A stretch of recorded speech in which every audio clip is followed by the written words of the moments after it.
spotlighting women's mental health. This session will be moderated by Amrita Tripathi, author and founder, editor, Health Collective.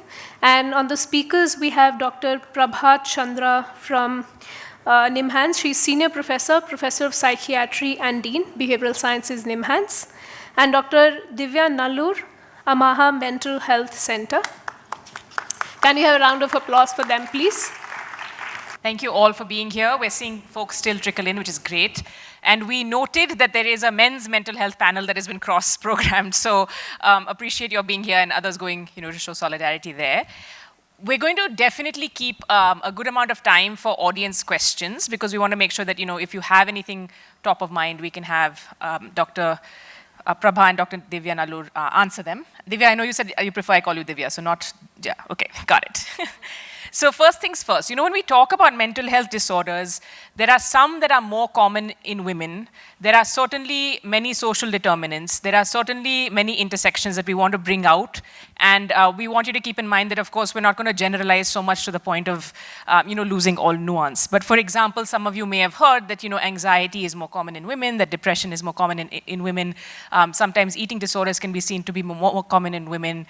Women, of course, tend to bear the brunt of caregiving, which brings its own complications. But I'm going to start by asking both Dr. Prabha and Divya to share a little bit of context. We are going to go on and talk about specifics about life stages, like, as we said, intersections, social determinants, and cover as much as we can without losing, it's a huge topic, so obviously we want to make the best use of your time. So to start with, Dr. Prabha, I'll ask you to talk a little bit about the context here when we're talking about mental health disorders. You've also mentioned, of course, social determinants and life stages are very critical to think about. Can you start? Thank you. Thanks, all of you, for being here. So women's mental health is my pet topic. One, because I'm a woman. I have probably gone through many of the things that women go through, and some of them I have witnessed. I think the important thing to remember is that if you look at the global burden of disease and the recent report which came out in 2021, it's very, very clear that certain disorders are much, much more in women the world over. And what is very interesting is if you look at the sort of age-segregated data, you find that initially, for the first few years, things are similar. And then there's a sort of very interesting divide, and a very, very prominent divide, with girls developing exponentially more anxiety and depression, which continues till sort of late age when they converge a little bit more.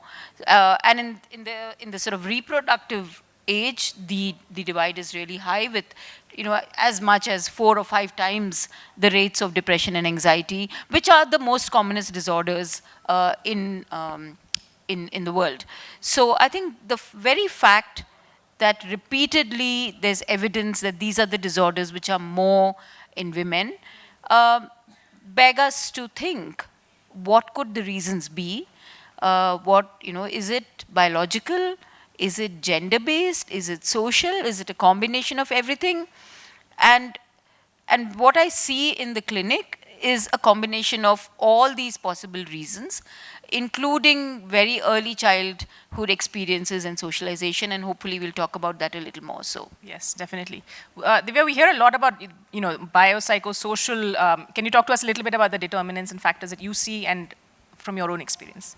So the nature versus nurture debate has been going on since I started training in psychiatry. Is it biological? Is it psychological? Is it social?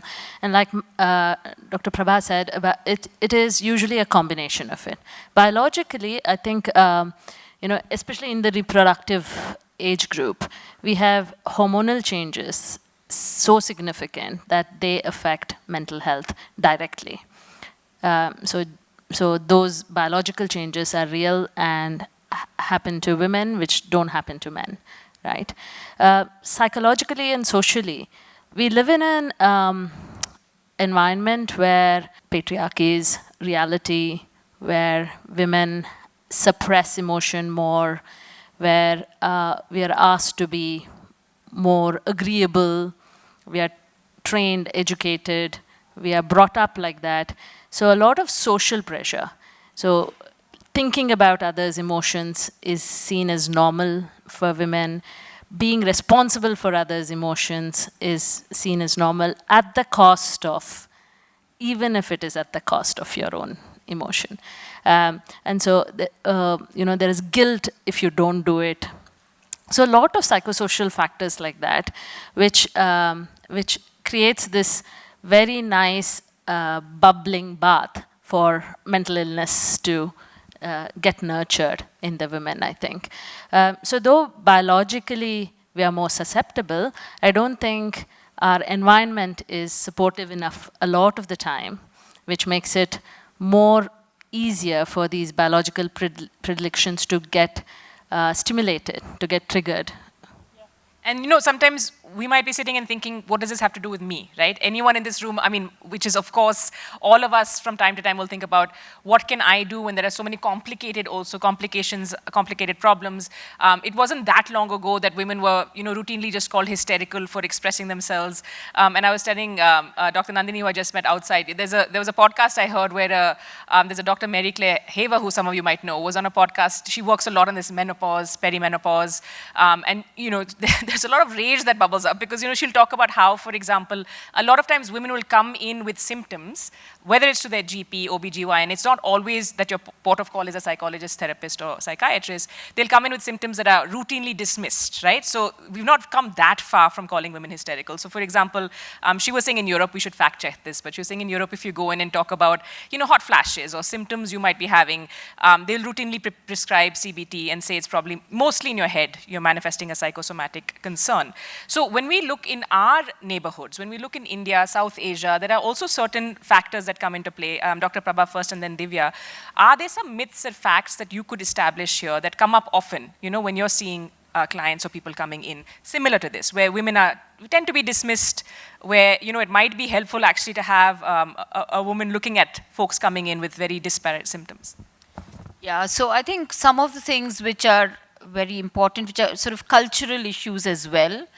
A big myth, and this is very important for mental health, is that is the whole concept of patriarchality, which is only found in South Asia and some countries in the neighborhood like Kazakhstan, Uzbekistan, etc. So what is patriarchality? Patriarchality is when a girl gets married, she locates herself away from her family of origin. She moves, she goes into another a geographical area, but not just that, she's immediately expected to accommodate and to adjust and to then take in all the cultural nuances which are there in the new family.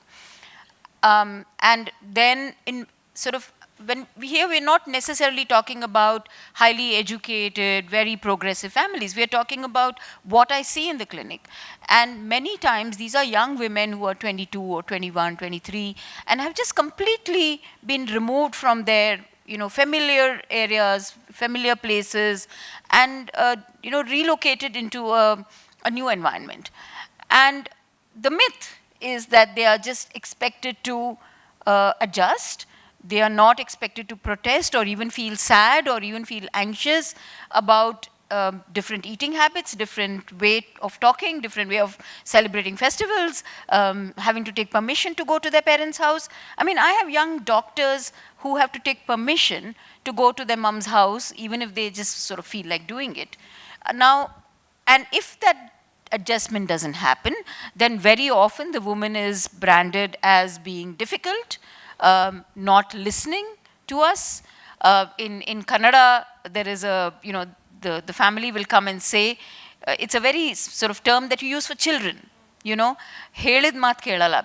Basically, jo hum kehte hain, wo sunti nahi hai, It's something that you talk about little kids, they don't listen to me. And so, and then a lot of stress happens. She becomes pregnant within 2 years. Again, she's not even mentally sort of ready, prepared for any of this. So I think that this lack of support at a very vulnerable time in a woman's life and a culture of complete patriarchality is something which I strongly believe has a role to play. And though it's practiced without even being questioned, the impact that it has on a woman's mental health is completely disregarded. And as you said, it's almost a given. It's taken It's a for given. granted that It's a there's given. nothing wrong with Nobody thinks about it. Nobody thinks about it. I mean, I don't know if anyone wants to raise a hand on being difficult women, but there is at least with thank you, there's like at least a lot of Gen Z and millennials, thank you, who are beginning to take this tag on, and you all are giving us hope. Divya? So you're talking about how, we were called hysterical, right? And we may not use that term, but it's constantly there. Like with diagnosis also. Like a young girl that Dr. Prabha discussed goes into this family, is just not adjusting, is finding it hard to adjust. And the only way of expression is like she self-harms or something. And then she's brought to clinic, and immediately there's a diagnosis of she has borderline personality disorder. But the problem is the environment, and because she was perfectly okay the first 25 years when she was in an environment where she was thriving and she was, working or getting educated in her parents' setting. So yes, labeling has become more sophisticated, but labels have just stayed with women, I think. Even with depression, because we're all now getting trained to be more in the boardroom. We have to show that I'm a strong woman. So a lot of corporate women I see are very depressed, but they'd never say I'm sad, because it's not allowed almost in that culture. So what they come up with is irritability, anger, and they've been labeled as, like you said, very difficult women. But what's actually happening is environment is not supporting, and they're not even allowed themselves to recognize, oh, this is overwhelming for me, and I need to take a break, or I'm actually sad. Like I've lost my dad and I need to, take a break from this and cry for a bit. Because they're under the impression that, oh, the male colleague did not take a break. It was all managed. So, and they were probably never cried in the boardroom, even though they lost a very significant person in there. So how can I do that? And if I do that, I'm vulnerable and I'm showing that I'm not a leader. So there are new challenges coming up, new labels coming up, but I don't think we've progressed very far. And part of that, just to build on what you're saying, is this idea that showing emotion is a sign of weakness, especially in the corporate sector, right? This is a myth also that, if you have a mental health condition that you're weak, you're not strong enough. So can you just build on what you just said and say, for example, when women are masking these, you're going in and you're often actually telling your friends and peers in a workplace, don't, go to the bathroom and cry if you have to. Don't show anyone these emotions. How can that become like a snowball effect? What's the worst that can happen with that? So first, they don't recognize it, then their performance starts decreasing, self-esteem drops, and it just gets worse because there's no nurturing. There's no going back 2 steps and observing that this is a problem and I need to fix it. Because there's only one way to go, which is the highway. Keep going, don't stop, because otherwise you lose the race. The thing that, very interestingly, someone asked me recently about menstruation and things, and how, all these products are coming up saying, use our product and you can go swimming when you're menstruating, or you can do horse riding, and that's seen as empowerment. Sometimes I feel, but why do we want to go swimming and horse riding when I'm in terrible abdominal cramps? Why can't we just accept that that's a very physiological thing and I'm not well and I'm not functional for one day? It is okay. But so it's about taking on a role that was made for a male. The society made these roles for a male and taking it the way it was made. Like in the 80s when women first started entering business places, they created these places in UK with this big puff so that we just can look macho. So we are trying to fit into a macho world rather than make a world of our own. So instead of ignoring what's happening, it's accepting what's happening and then building our own world in our own way is very critical. And finding allies, but that's another track where we have to look at how you can actually empower each other in the workspace. Dr. Prabha, I want to come to some of the work you've done. There is significant data to show that anxiety or depression in pregnant mothers can impact the stress levels of unborn children, and of course then have a ripple effect on the family. You've recently been working on the Bangalore Child Health and Development Study. Can you share some of the findings that might be relevant? Yeah, thank you for asking that. So the Bangalore Child Health and Development Study is basically a urban community cohort. It's the first of its kind in India, where we are following up 900 mums from the time they are pregnant, and now the kids are 9 years old. So it's a 10-year cohort, and we hope to continue it till the whole life course. What we're finding very interesting, so we measured prenatal stress at every point of the mom's pregnancy, and then subsequently when she was postpartum, when the child is 1 year old, 2 years old, 6 and 9, through COVID as well. And one of the things that is coming through very, very strongly are the very high rates of partner violence and domestic violence that women are facing, both psychological and as well as physical and sexual. And you would think that pregnancy is a time when women do not face violence, but we found rates up to 30% of women facing psychological violence, 16% facing physical violence, and this sort of continues through the first 2 years of a child. Now, we all know the whole WHO nurturing framework. Like we say, 1001 days are the most important for a child. 1001 days basically includes 365 days in pregnancy and then subsequently 2 years till the child is 2 years old. And what this child, boy or girl, is actually facing both in utero and the impact of that prenatal stress, which is violence, which is not even just sort of ordinary stress, which is violence, and what impact it is having. So we found that mothers who are facing violence or having anxiety and depression, having low birth weight kids, and those mothers have babies who are not soothed very well, who find it very hard to soothe themselves. And at the age of 2 years, we are distinctly finding a difference in boys and girls about how they are handling conflict in the family. So children as young as 6 months old, babies, are responding to conflict that's happening around them. And what was very interesting was that shouting and yelling and psychological violence was affecting the babies much more than physical violence, probably because physical violence was happening behind doors. And the babies here and actually experiencing violence in the family. And that's having a downstream effect in the form of both what we call internalizing and externalizing behaviors, that ADHD, conduct disorder, much more in boys, but also in girls, and more anxiety. And we are picking this up as early as 2 years and 5 years. So which basically means that you're looking at downstream effects from the time of pregnancy onwards, and the mother's mental health is so, so important for herself and for the kids.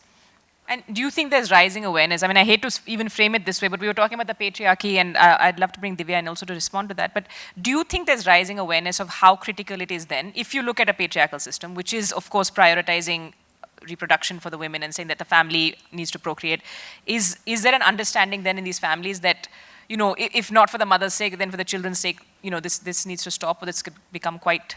I don't think there's enough evidence out there, and that's what we are generating. And then there should be policies, because every woman who comes into a maternal health system, or to a GP or to a pediatrics office, should actually be asked, are you facing difficulties at home? And nobody's asking that. Nobody's really addressing that. And I think that's something that needs to come at a much more policy level. So one of the things we are doing is actually working with the Federation of the Obstetricians and Gynecologists of India, who are 50,000 doctors, and training them in perinatal mental health, and trying to see, building awareness at that level, creating awareness among mums about, what they should be looking after. And there is a whole suicide story in gender which we need to talk about. Yeah, we'll come to. So this is, as you can see, shaping up to be quite a depressing conversation, but we will bring some glimmers of light and what we can all do in terms of playing a role. Divya, I do want to build on that, ask you for your insights on this study and what's being done in terms of data collection, because of course we need all this data to then hopefully craft policies, to be better informed. We also need to understand that each of us plays a role. One is what you were saying, this attitude not really changing of seeing the woman as someone, in her own right, having her own rights. Do you see in your practice a change, whether it's sort of age-based, life stage-based, or anything that you can share with respect to this? So awareness definitely is increasing in the younger population. So is that leading to change? To a small degree, yes. So the younger generation so in a recent conversation with someone from Tesco, she was talking about her mental health journey, and she was talking about, I was aware that depression postnatally is very common. And so I made myself aware, I made my environment aware, and then I made sure that I, like pump milk well in advance so that I can get to. So that kind of awareness is there, but in a small population, right? And even if the awareness is there, how supportive is the environment? Because I think this lady was very lucky that she could educate her environment, and the environment took in that education and supported her the way she wanted support. But not everyone in India is that lucky, right? And that's a minority. So though younger people are more aware, they're more aware of their rights, they're more aware of their emotional well-being, or that's what is being seen, but they also have higher levels of anxiety and depression now. Probably because they have higher stressful things. I didn't need to be ready or have lipstick at 18. Whereas a young girl at 18 has to look a particular way nowadays. There was no stereotypy for how I needed to look at 18. I didn't need to put my picture every day for everyone to see on social media till I was 30 or 40.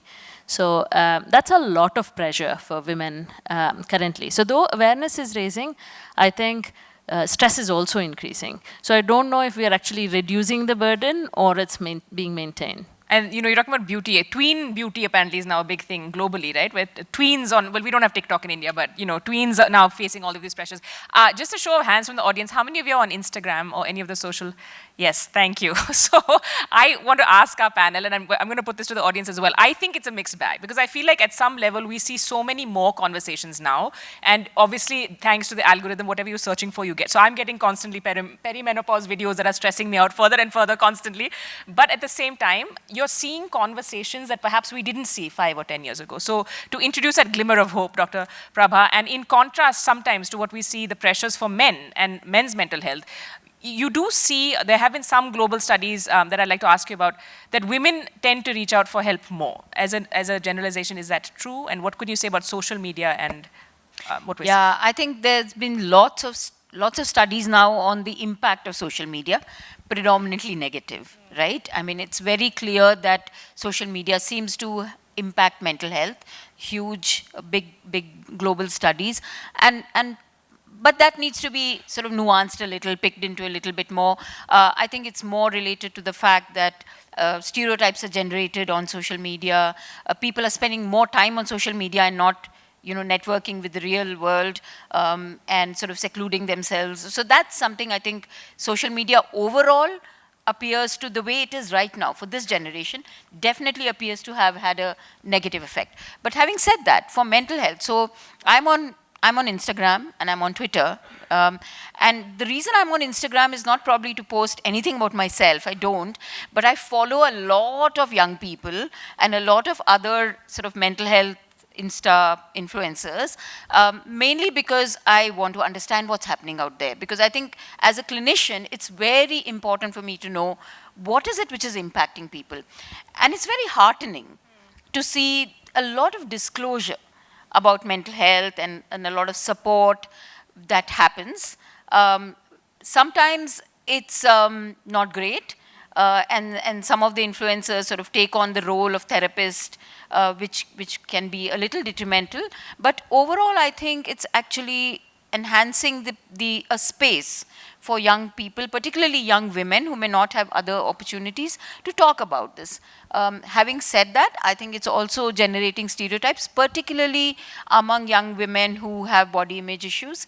I think I find that group gets really influenced negatively, but I quite enjoy watching what's happening out there and actually, thinking that it's a very powerful tool to show sort of body positivity as well as, the healthy coping. So we can use it to our benefit, because that's where people are. That's a space where people are. Yeah, and as a caveat, I used to work at Twitter for many, many years. So I'm going to give that and of course the Health Collective is, a hybrid, it's an online platform as well. But they were to just build on that. I think, and we've seen, so we will document some of the negatives, and of course cyberbullying with young people, it has gone up. There are body image issues. When you look at your area of expertise, which includes addictions, I am curious to know though whether you've seen that to some extent, some of the hierarchies of access have been flatlined, because sometimes, and we're not just talking about urban privileged, women or young people, but we're talking about folks in maybe tier 2, a semi-urban, tier 3 cities who may not have access, may feel that there's too much stigma to talk about something like addiction, to talk about something like a, eating disorder or something. Do you think that there's that level of access at least has been enabled? Because of social media. Yeah, I think social media is currently viewed as very negative because of the content on it. A lot of the content it comes from general public, and everyone posting their own stories, and sometimes it being flippant about mental health or not evidence-based. So it puts a lot of pressure on professionals like us to put enough content out there which can match the content that is not professional, so that people also get the right information.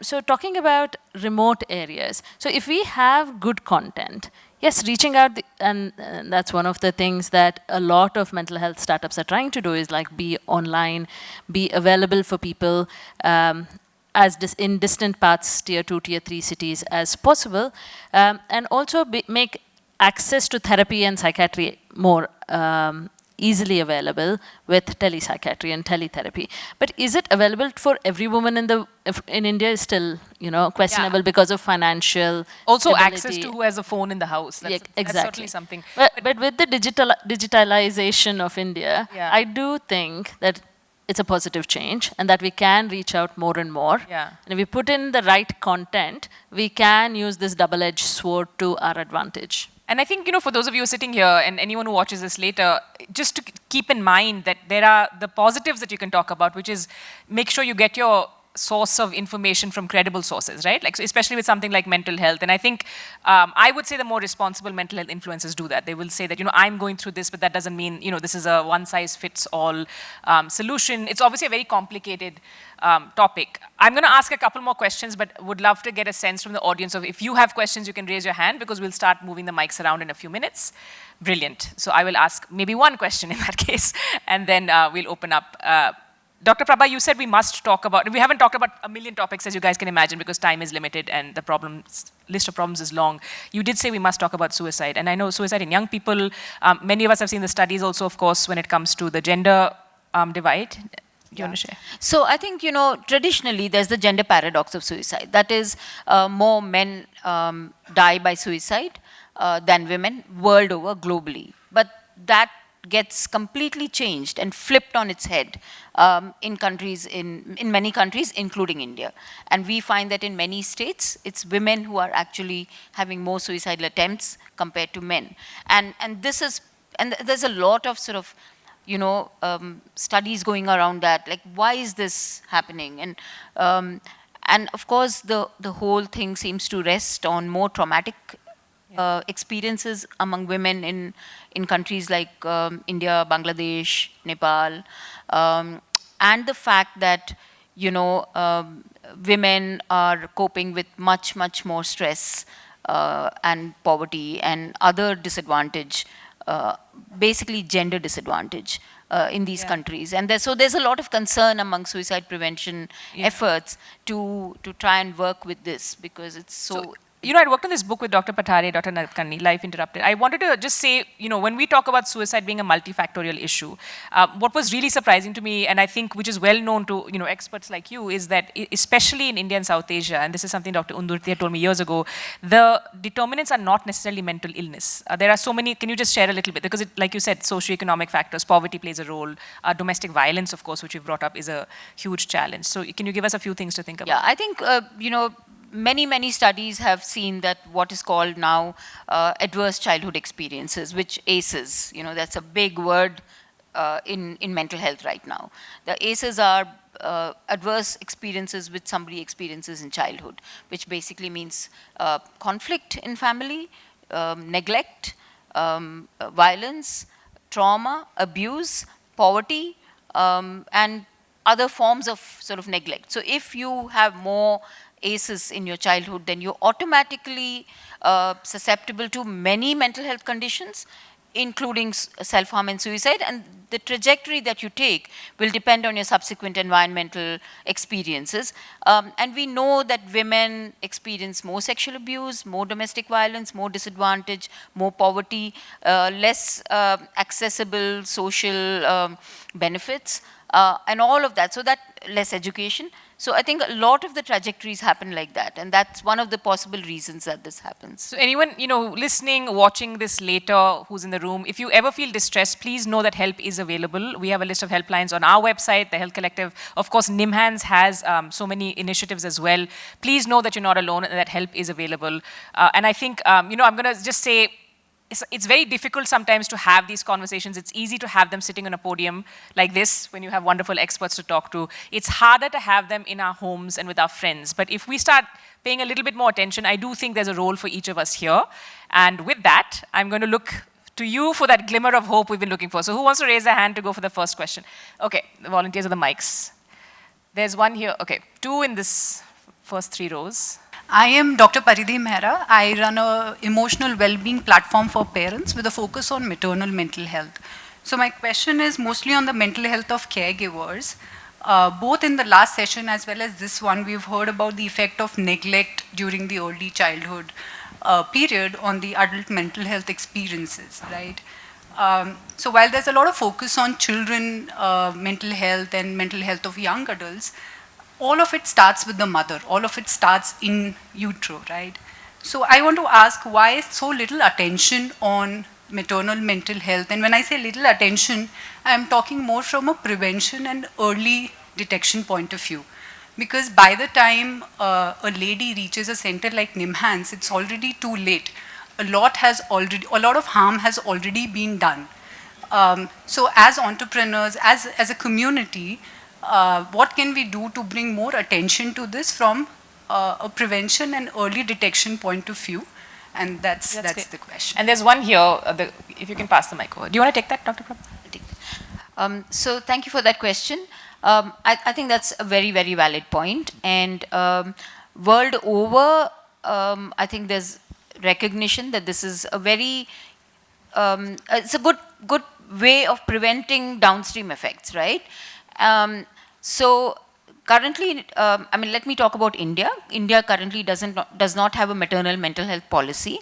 However, there are many states which have integrated maternal mental health into the maternal care and are trying out different models, working with midwives, obstetricians, ASHA workers, pediatricians, sort of the range.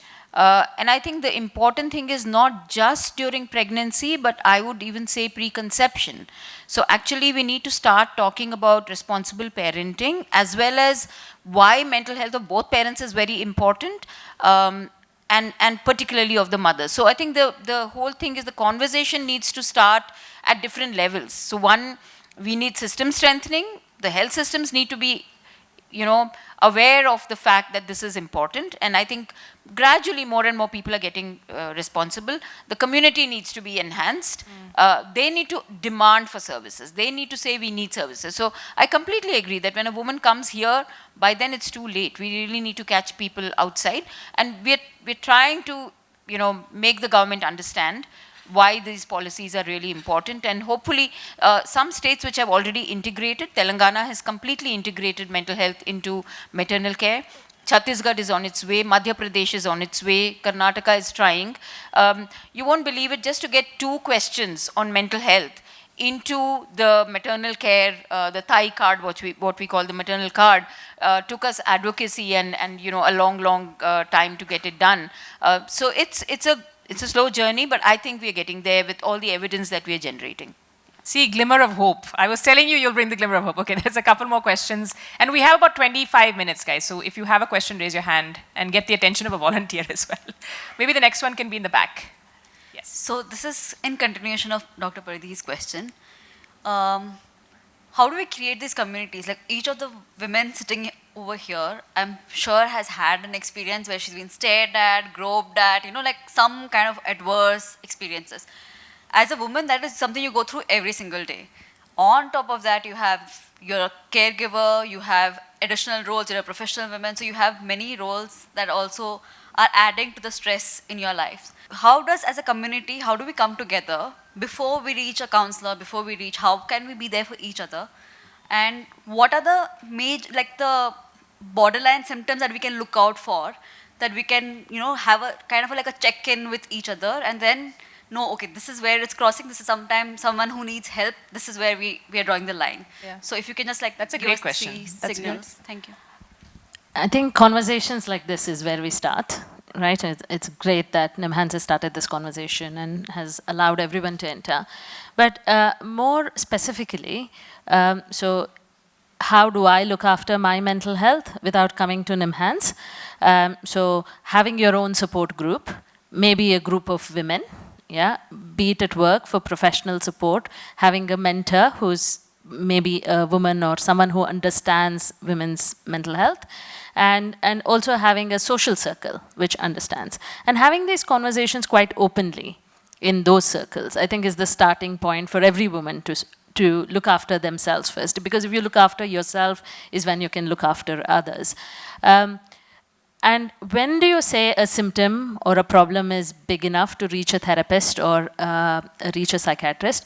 What I suggest to people is, if it's bothering you, please do visit. Because the only thing you'll hear after the first session is, you're okay, you know, sleep well, you'll be okay. And that's better than not going. But more specific answer for the symptoms is it persistent? Or is it just a 1 day, 1 hour thing? And is it severe enough that it's causing you trouble in day-to-day life? If it is, especially if it's your sleep is disturbed, your appetite is disturbed, you are not able to do the things that you normally do, then you definitely need to seek out mental health support. And, you know, and obviously building on that, and I promised my mom I would say this, I'm not a therapist, I always say this, but I've talked to a lot of therapists. So what I think we can do, and it's such a beautiful question you asked, because even as a friend, as a sister, as a daughter, keep an eye out for people's, you know, behavior patterns changing. We all, you know, are in families, in schools, in colleges, in workplaces, and you will see that one, you know, all of us will have anecdotes of that one person who all of a sudden withdrew, but we kind of let them be, especially with social being our main interaction nowadays. We just kind of like let them do their own thing. I think creating a safe space is something each one of us can do for our communities. We don't have to perform it publicly, but keeping an eye on these symptoms, telling your friends sometimes if you know somebody needs help, you can never force someone to go get help, obviously. But you could potentially be the person who says, hey, listen, I'm here, I'm free next Saturday, do you want me to get an appointment and go with you? And we can do it as a thing together. And I think if each of us, again, coming back to, if we're not specialists, but we want to play a role and we want to, you know, be part of a community that takes care of our mental health, especially for women, it's easier for us to do this. I think men have their own challenges. So I think keeping an eye on the symptoms and being there for each other. Hello, my name is Dr. Sandhya. I'm a medical professional who went into neurosciences and counseling, and I definitely have a lot of interest in women's health as well as children's health. My dilemma has been advocacy versus identity politics. I do believe there are so many, for example, even for women, it's like being a mother is almost an integral part of our identities. And now there are lots of women's groups I am part of, and I realize that singlehood is also one another issue which is coming up more. So there almost, I see a lot of envy happening in terms of envy plus idealization of the other. You know, if I can explain it, like the single person has an identity to kind of advocate, while the married person feels a little envious about their opportunities, the other kind of thing. So it's, frankly, I'm concerned. Where does identity politics creep in? When you're actually advocating for well-being for everybody, including men and women, mothers and children, and everything else, the focal conflict. So, do you have some thoughts? Your thoughts on that? Thank you. Also, I want to ask if there are any men here who want to raise their hand, because it was quite cool of you to come. Yes, okay, maybe we'll pass the mic to you. If I understand your question right, that if you are advocating for women's mental health, which side should you go in? You know, if you're single, if you're a mom, if you're sort of, you know, by choice. To me, I think a lot of it is about choices, about the fact that so nothing is right or wrong. No identity is correct or not correct. I think it's also, it's about your own choice, about what you're comfortable with. A lot of young women these days may choose to be stay-at-home moms, may choose to work, may choose to not have a child, may choose to have 3 children. I think it's about choices. It's about what you feel more comfortable with. And I think that is something that all of us should be aware of, because it's very easy, and this happens a lot in social media, where there's an idolization of a certain kind of woman or person, and I think that sort of puts a lot of pressure on women, you know, either way. So I think that's something that we need to be constantly aware of, and as advocates and as mental health professionals, also be very careful about the messages we are sending out to women who come to us. I think also just dialing back the judgment. So could you remind us of that very cool Kannada phrase you had, which they use for girls, the difficult... Helid maat kelala. Yeah. So maybe we stop, you know, projecting some of these attitudes also. I think that would be really helpful. There's a question there, maybe one in the back after. Thanks for the excellent insights, both the doctors. This is more of a request than a question. I'm sure most of the audience who would have faced this will agree to this. And considering that there is no special session for this question, and also there are many doctors and consultants in this audience also, I would like to place this request. What we know that as women-centric, if women has a mental health, you know what is the impact for the family. Now, there is no specific support or emergency support services from any of the hospitals or any of the consultants. So what they say is, you come to the hospital, then we will take care. So what is that the hospitals and the counselors will guide these kind of support system? Because, you know, the people who take care are suffering more than the actual patient, because the patient, if in my case, she doesn't know she has a problem, right? So as a caretaker or as an husband, I'm unable to handle at the time of emergencies. So when we contact the doctors, I do not want to name the hospitals here, very popular ones. Okay. They do not come to the emergency support system. That's, I think both of you can actually weigh in, because you're also opening an inpatient hospital in Bangalore soon. Yeah. Dr. Prabha. I think carer burden, carer difficulties are very well recognized, and there are lots of papers written on how do we manage it, because mental illness, serious mental illness in any person, be it man or woman, is a lifelong illness. And sometimes the burden on the families and the caregivers is tremendous. And it's not short term. It's not like someone got fever and then you look after them for 5 days and then it's okay. We recognize that carer burden is very, very high. And so creating this whole ecosystem, be it in the public sector or private sector. I think I came to the inaugural function and Dr. Pratima Murthy was talking about all the things that NIMHANS is doing to try and create, you know, helplines and open telemanas and all of that. But creating this ecosystem, someone has fallen, they're okay. So creating this ecosystem is what we are trying to do. Even, you know, in private sector, that's the aim, you know, like there are levels of support. Maybe we create communities where, you know, there's about, ma'am, I'm right when I say there are about 15,000 psychiatrists for the entire country, right? And we have a 1.6 billion population. So though for the carer, it's very critical that the doctor answers the call, the problem is that there's not enough resource there. There's not enough number of people to give that support. Not that we don't want to give the support. So creating those resources is what the aim and the goal is. You know, creating communities, creating ground level support, training more people in hand-holding, supporting carers, maybe giving alternative carers. There's lots of things happening. IMHA, Indian Mental Health Alliance, is one such aim, you know, to grow talent from from grassroots level, because everything can't rely on a psychiatrist when there's only 15,000 psychiatrists in the world. And even therapists are the same. Yeah, and I think the question does raise the point that there's a bigger systemic issue here. If you cannot get that kind of care. I completely agree with you, and I completely empathize with you. I think it's very hard when you have someone with a serious mental illness who's not willing to get help, even though there may be so many doctors and facilities available. In many countries overseas, particularly the more developed countries, there are community health teams, assertive outreach teams, who basically support. I mean, that's also not ideal. If you go to the UK and Australia, they have their own problems. It's not that easy.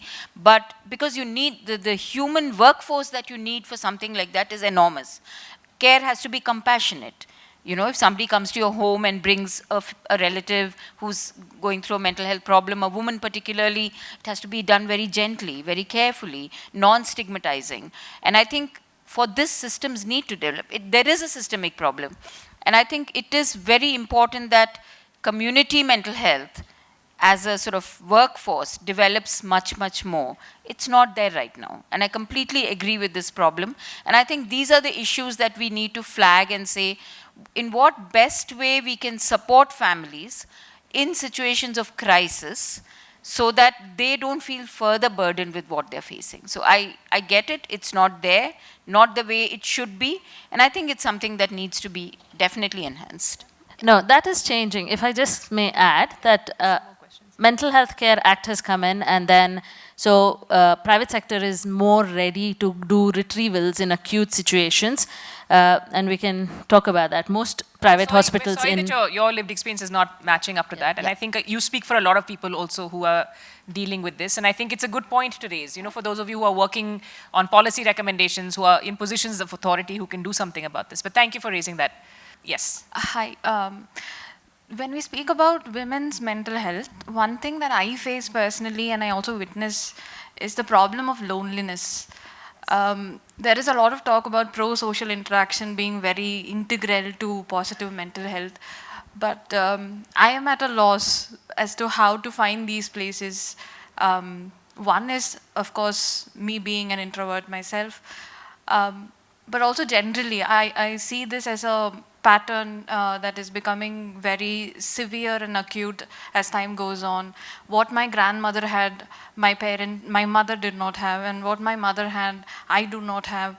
And it's just the pain of being alone and lonely is just too much. And I think that itself is like a very big cause for all kinds of mental health issues that comes up. So what is this way out? I seem to have reached kind of a deadlock here. Well, thank you. Firstly, the courage in sharing that. We really appreciate you for sharing that and speaking for a lot of people. So, yes. I've been looking at how globally we're seeing loneliness become, get more attention. So it's not just an India problem. And ironically, I was told by some Indians it's not an India problem at all. So firstly, things have changed.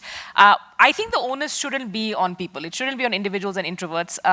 Do you have any thoughts on how we create communities that foster connection? Not necessarily online, because that's not really the answer either. The problem is that everything's become online, especially COVID hitting, and we've all retracted, and everything's available, so we don't have to go shopping. So, yeah, so creating these communities. That's very convenient, though, I have to say. Sorry, but go on, yes. Yeah, so, but yeah, breakdown of our social systems, right? Like no joint families, cousins don't live together. So unless you're married and have kids, you end up lonely after your parents are no more. Or even if they're around, you don't have peers anymore because everyone's online and no one's out. Especially a problem for introverts. So what do we do about it is again build communities. Like in Bangalore, I have seen a few things happening. I know it's harder for introverts like you because even if there is a community that's formed, because there are board games communities or, just catch for coffee kind of community, read a book. I know Cubbon Park does, just bring your book and read. You don't even have to interact, but making sure you put effort into this. I know all of this is harder for a person who likes their own space and does not want to mingle, but creating these communities and using them is the only answer. Yeah, and I think maybe finding, so you're absolutely, from what I've understood of introverts that I've met also and worked in, corporate spaces, it's easier for you to have one-on-one interactions than big group interactions, right? So it's not that you're antisocial. It's not that, again, I say the courage to stand up in a room like this and talk. You might not be as introverted as you think, but what we've learned also from the workspace, right, in terms of, and if you think about networking and what a big deal networking is, everyone's always obsessed about networking. Networking is not effective at all if you don't find points of intersection or points of common interest. So for example, when you're talking about book clubs, and several years ago, Sahana actually took me to Champaka, which I loved, like this kind of local community bookstore where people can go and work and sit. I think the pandemic, Dr. Prabha, has also taught us that we may be able to use and leverage the online groups we have, and all of us may find WhatsApp groups, you may find social media groups, whatever social media you're using on, but then transcend that to an offline or hybrid model. So again, the onus shouldn't be on the individual, but you find what you're interested in, and I'm pretty sure in a city like in Bangalore or other big cities, you'll find other people with common interests, and that could be one way to meet individuals. Yeah, I think first of all, thanks for bringing that up. I think it's something that I've been, pondering about, wondering about, because I find a lot of young people coming to me, both men and women, who talk about the whole, about loneliness being the biggest problem. And when you're lonely, then you resort to things to make yourself feel better, which include eating. Binge eating, which include, substances, which include a lot of media use, which is not very healthy. So I think it sort of, segues into those kind of behaviors, because that's what gives you some relief. And we feel so bad that there are no spaces where somebody can just sort of go to a park and interact with people. So I think it's important. So what I tell people is that I can suggest a yoga class to you or a music class to you, but that may not necessarily meet who you are, where you are. So I think it's important for also all of us to reflect and think, what is it that I would like? What is it that gives me joy? Who are the kind of people I would like to meet? And then maybe, approach organizations or groups who are out there to kind of help us find links. So there are some citizen spaces in Bangalore, at least in Bangalore, like, you have the Bangalore International Center, for example, then there is the MAP, then which is the Museum of Art and Photography, then the Institute of World Culture. So in each locality, there are some organizations where activities are held. So one way is to kind of, go to these places, meet people, and try to somehow find people who are like you and would, become your sort of next of kin or network kind of a thing. So it will take some effort, but I think it's also important to reflect on what is it that you would enjoy doing. But I completely agree that for younger people, we need spaces also for altruism. I have young people saying, I want to do something. I want to do animal welfare. I don't know where to go.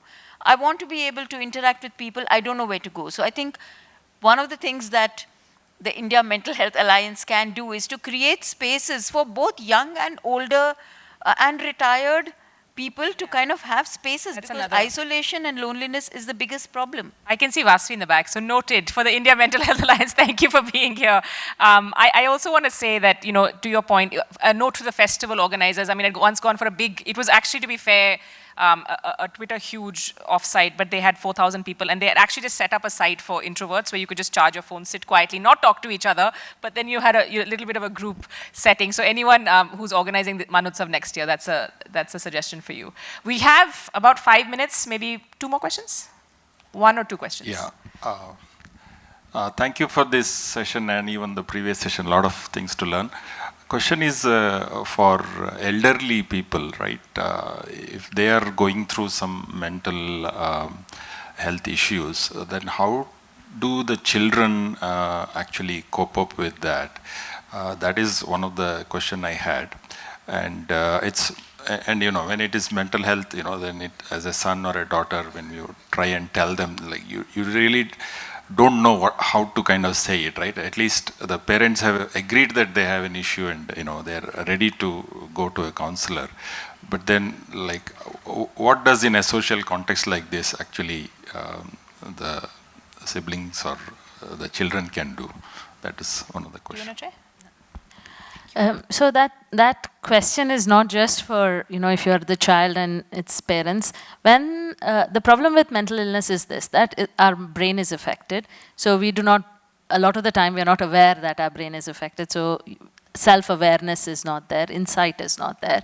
And so where everyone else can see that something's wrong, you yourself can't see. And if then you're dealing with someone who's older than you, you can't direct, you can't say, no, you have to do this, it becomes harder.